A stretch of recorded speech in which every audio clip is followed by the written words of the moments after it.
Hallo miteinander, I'm Geshady6 and this is Ghost Hunter Reimu.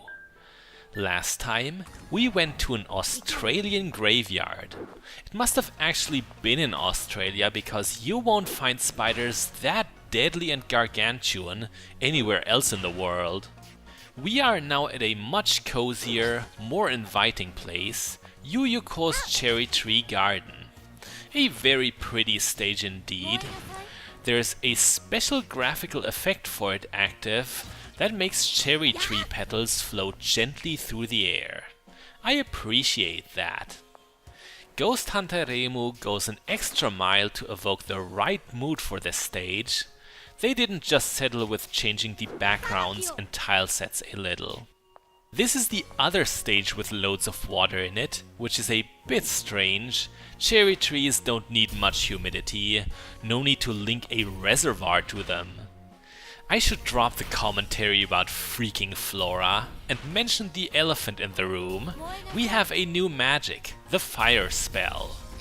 It sits right next to the energy bolts in the shop, and fire is the most exciting element anyway, so new players are likely drawn to purchase it. But since we got it so late, you probably won't be surprised to hear that it's not the best. It's still good overall, helped us a lot in softening up this skull conjurer, but is it vital? Did we miss it these last 6 episodes? Not really. Huh.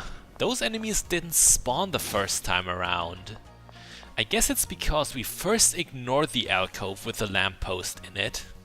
Yeah, sometimes the game can be very specific in where you have to walk to make the enemies quote-unquote jump scares happen. Most of the time though, it's in sensible places. Back to the fire spell now. It's not all bad on paper. It's fairly strong for its low cost, and travels over the whole screen, which is a much greater range than that of the energy bolts. Fireballs even have a splash effect when enhanced, although enemies are rarely so cuddled together that you'll get much use out of it. So, ready for another big secret? This underwater cave is very difficult to find. The only vague hint you get for its existence is that you can see the central chamber here from the outside. Not much to go by. Well, that was a perfect landing. Too bad this ain't Mario.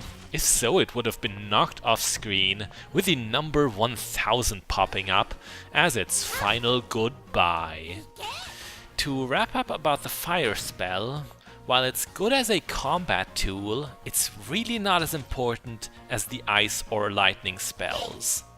It's not designed to help you hit enemies in the more problematic spots or most of the netherworld seals.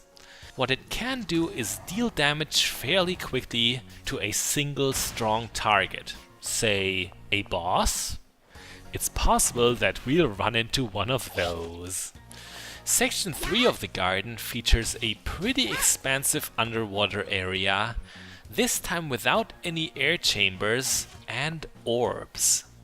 Once you've dared to approach it, you've got to get through fast. Worse yet, the design down here is meant to punish those in a rush. You have to keep an eye out for the slime droplets.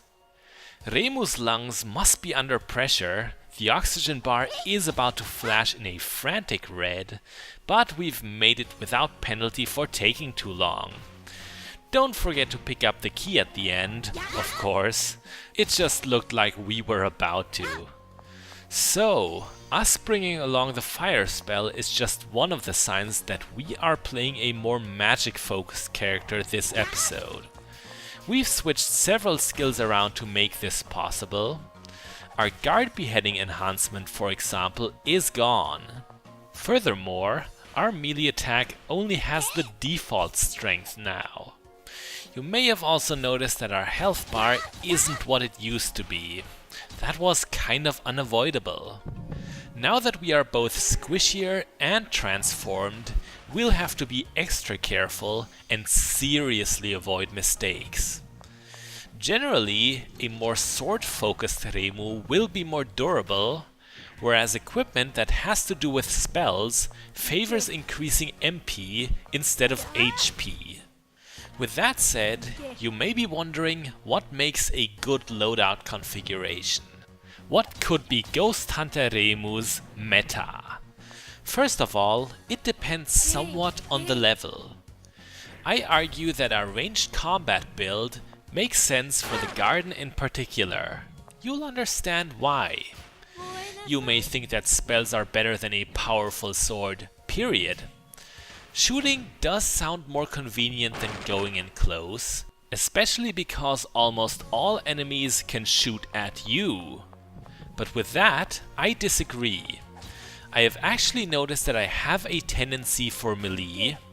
Even when Reimu should be a mage like she is now, I will still often slash at enemies. The reason for that isn't that our sword has the potential to be much stronger. It's also not because Guard Beheader is a sword skill. It mostly has to do with the fact that only a melee kill can leave behind the special green and yellow souls. Yeah, you can go back to any video of this series and you'll see that all enemies destroyed with magic only ever leave behind red souls. That is why you need to play this game with everything at your disposal in mind. Don't think too hard in classes, as in, I'm a mage, I don't ever need to use my sword. Nope, don't be too one-dimensional, you'll have trouble regaining health and magic. About this key, getting it is always a bit scary. I don't think I was able to hide my nervousness about falling in the spikes there. It shouldn't be hard to avoid them, but there's always that bit of doubt that remains. Nonetheless, we've destroyed the last enemy. The upcoming section number 5 of the garden is a pretty noteworthy area, but for one reason alone. It has a really difficult to destroy netherworld seal. Most of the seals in the game are simple puzzles. You need to know where they are and how to get there. But that bugger is genuinely problematic even then. That's the one down there hovering over the spikes. You need to do a kind of trick shot with a lightning spell from the right edge to the lower left, but it's so hard to pinpoint the sweet spot. One more shot and we are out of MP. I think it might be possible and easier to hit with the ice spell, but we swapped that ability out as well. We have no choice but to leave it for now and try to get our magic back from nearby enemies. Maybe then we'll make that winning shot. On that note, we have a new purchase that does help us in regaining magic. It is called Spiritual Power Fountain. I've mentioned before that Reimu has a very meager natural magic point regeneration. Spiritual Power Fountain is a passive ability that reduces the time until a magic point is regained by 30%. Not a whole lot, but it helps. It does fit with our current magic heavy configuration. The key we just grabbed is mandatory. Don't forget it, no matter how annoying that netherworld seal is. We totally fluffed our next attempts at it too, and suffered our first death of the LP. I didn't honestly think dropping down there would work, no. There is a counter on the file select screen, and it would say that we have 2 deaths now. But that is only because resetting at the mask was also regarded as a death. That is dumb. We know that wasn't our fault. Anyway, we'll be skipping part of this section later. No need to show you the same area over and over. But first, we need to keep trying on the seal. Oh, of course we get it on the first try now. Get ready to jump cut in a moment. If this had been the only attempt you've seen, you wouldn't have understood what all the fuss was about with that seal. No matter, the key was collected off-screen and there weren't any major complications during that time. The upcoming Section 6 has a very tunnely structure, but also 2 noteworthy secrets. Until we get to them, I want to mention something that is long overdue: this game's music. A comment reminded me that I really didn't put a spotlight on the soundtrack so far. Last episode would have been more appropriate for this. The theme of the garden we hear now is alright in my opinion, but the graveyards would have been closer to my pick. My favorite of all would be the boss theme. Doll Judgment is great, and there's a lot of it in there. A compliment I will make to all music choices is that they carry the mood well. Here's the first secret, and it's one that I never really identified much as such before. Don't want to brag, but my instinct has made it the most obvious thing to try and walk above a stage's boundaries. After all, this is a trick that already the original Super Mario Bros. Pulled. The next secret is also nearby, and it's somewhat of a repeat. We've already had an invisible bridge in the basement. It's an old hat for us. We know the door this key is going to unlock. Seeing it would have been your lead to become more inquisitive. Let's return to the music. As I said, the character of it is appropriate. However, most tracks have relatively low energy.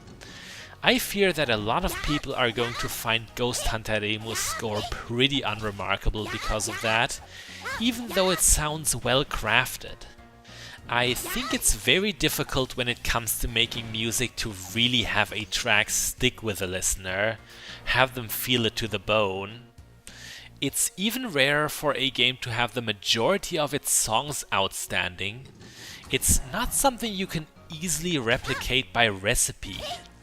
In conclusion, Ghost Hunter Reimu has a good, definitely adequate soundtrack, but I don't think it will really get recognized for it. It lacks those earworms. If I fawned over it more than I already have, I don't think that would be genuine. Luckily, this game has much more to offer. This section though is not one I would recommend as poster boy. It is a strange one. It is very wide and open, which would be nice, but it may also be the worst offender when it comes to slow-moving platforms.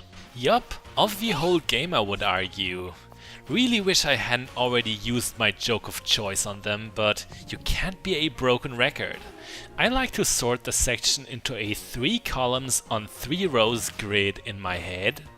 Since you're being funneled much less than in most areas, it's very important to keep in mind where you've already been and where the remaining enemies could be. Exploring into this undercave full of boxes is also something you need to consider. Annoyingly, it forces you to go down a level for the key.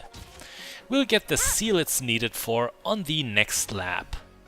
You will probably need to work your way around the section multiple times to get everything, no matter what.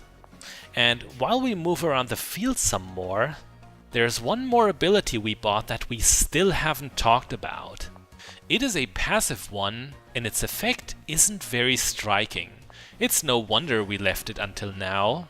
The name is Internal Power Absorption, and it has a very cryptic tooltip, which reads: after defeating an enemy, soul recovery becomes easier. I'm fairly certain I know what that means. Remember when I said killing foes in melee can make them drop green and yellow souls? They sometimes will, but not always. I believe internal power absorption increases that chance to regain HP and MP. It appeases the RNG god, so to say. A god that, as we all know, will still be cruel when it matters. If that is what it truly does, and I think so, it is a worthwhile upgrade. The next boss is incoming, and judging from the antidotes in the room, we can assume we're up against something poisonous. Snakes and spiders are typical for that, but a toxicologist will tell you that there are some very lethal toads out there. This guy is the reason we built magic as our strength. he is difficult to stab. What's most important to watch out for is his belly flop. The ground tremors from it will hurt you. I think he'll only aim the attack into the room's center, but just to be safe, always keep an eye on the boss's pose when he jumps, and be airborne when he slams down. The reason why the sword isn't so great here is the fact that the boss's attacks come out almost instantly. You have little chance to avoid the bubbling poison cloud when you're standing point blank. It's not very polite of BlueMica to be basing this ugly wrinkled toad on little Suako, but she does have a few millennia on her back. All 6 stages are cleared, and Reimu asserts that she's been thorough in her search, yet hasn't found anyone resembling a mastermind. She wonders if there's one even deeper in. With that, we now have a new arrow on the stage select screen. I'm Gesche6, this was Ghost Hunter Reimu, and next time, a puppet dance performance. Bis bald!